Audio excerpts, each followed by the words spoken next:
The subsequent question is a slightly involved question, but I'll read it out and perhaps we can comment on it.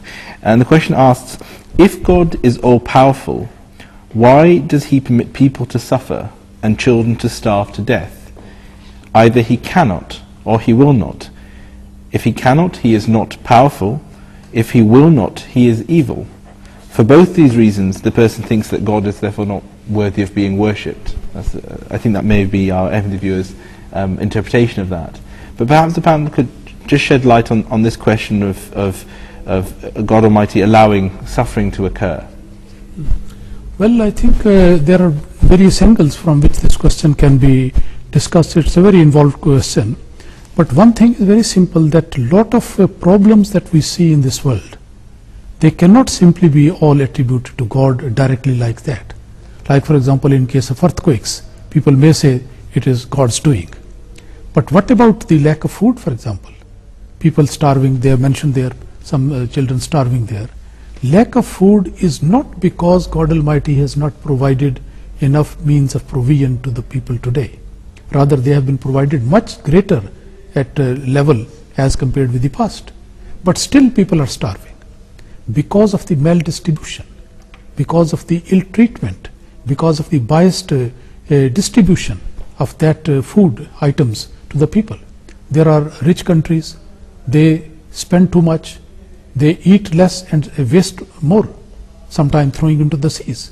If the same food is sent to those people where people are starving, they would be much better off. So a lot of these problems are not simply to be attributed to God, rather they are man-made. They themselves have created, and then they simply throw the blame on God Almighty. There are different angles to that one. This is one angle which I mentioned. Jazakallah. Dr. Saab, perhaps shedding further light on this, and is this perhaps a good opportunity to mention the concept of free will, when obviously this is a concept that we believe in as Muslims? Yes, that's right. I mean, coming slightly back to that point, obviously these are man-made disasters, and they possibly outweigh the natural disasters that we have. So it is the imbalance that man has created which is leading to that. But certainly free will is something that Allah has pointed out to us, wrong and right, and it is for our own judgment to be able to distinguish between wrong and right, and that is where Allah has given us freedom. So I mean, when that has been done, then we have to raise the question of accountability. Obviously, if Allah has laid both paths to us, and we realize that this is the right path and that is the wrong path, then we will obviously be held accountable for our deeds on the Day of Judgment. And that is where freedom comes into our life, and that is what the Day of Judgment will be, that we were given this life, which was a trial for us, which was a test for us. We had these evil pulls as well, but what was our character like, and were we able to worship Allah as He had commanded us, and were we able to stay on the right path? Therefore, having had the free will, we were still able to make the right choice, and therefore we should be rewarded by Allah in that respect in the life after death. I should mention before on this topic of free will, I should mention actually the question, a subsequent question, which perhaps can be answered at the same time. Yeah. And they said that if the answer comes back to this question of free will, he says, if you come back with the answer that it is to give us free will, in other words, God allows people to suffer because of free will, then how do you reconcile a small child dying in the torments of hunger and with this concept of free will? And she goes on to say that, is it worth the whole issue of free will to allow a child to die of hunger? I think one thing that stems from that, and we have to be clear about it, is that life on this earth is a temporary abode, whereas the life to come is an everlasting abode. And if you consider about the creation of life, man has a very narrow-minded view of things around him. He only looks at what is there in front of him. Whereas if he was to look at the whole of the creation, then he would realize that this is part of the overall plan of Allah. And that therefore having this type of suffering is something that is perhaps temporary, whereas in the everlasting life, when that judgment is made, these factors will of course be taken into account by Allah, And that is the life that we all aim for, is that the good we do in this life, that is the everlasting life, and that is the life that is more that we should make ourselves work towards. So suffering in this life, in that respect, we have to take into account of a wider picture, that it is the everlasting life that we look forward to, and that is where we should look for our rewards from Allah. Imam, so obviously we're saddened when we hear stories of perhaps a child starving to death or dying with a natural disaster. I mean, obviously the recent events in Haiti are a case in point where natural disaster impact on people's lives, but perhaps you can shed further light on this concept of well, it's free will. as I said, it's a very involved question and it needs a lot of deeper explanation.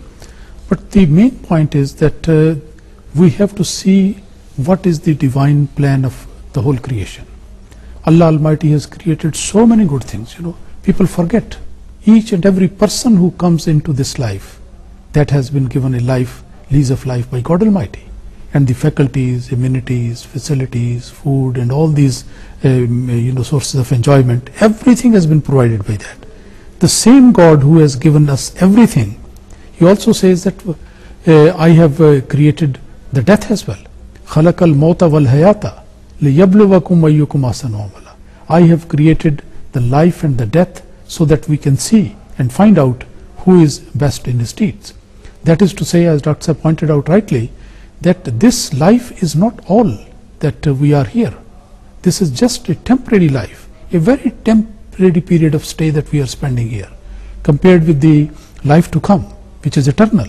This life on the planet would not be more than tip of the iceberg. A very small part is there, just less than a second even, that we are spending here, and the whole time is over there. So it should be taken in this way that people die, and everybody has to die. Sometime, some people, they say innocent people have died, children have died, but there are some other people, maybe because of their bad doings, because of some punishment from God, for the things which they have immediately done or they might have done in the past. For any fault of them, that might be there. Or might be simply Allah Almighty wanted to create space for other people. If people think that, why these people have died or other people have died, the question is, why after all people die? Just imagine, if the death has been taken away from the whole scheme of divine creation, then perhaps we do not have find this place to sit and to record this program. There will be so many people on this earth. If all the people since the creation of mankind, they are still there living, then perhaps nobody will find enough space to stand there. So this is something. But the point is to be remembered that the people, they have to leave this platform of this world sooner or later. But God Almighty says, the people whom I call beforehand, then of course they are not at all going to be penalized or punished because of the fact that they died like that. Rather, those people who die in accidents, they are, according to the Holy Quran, they are going to get more rewards. And that the life eternal to come, that is a place where they are going to be rewarded like that. Jazakallah.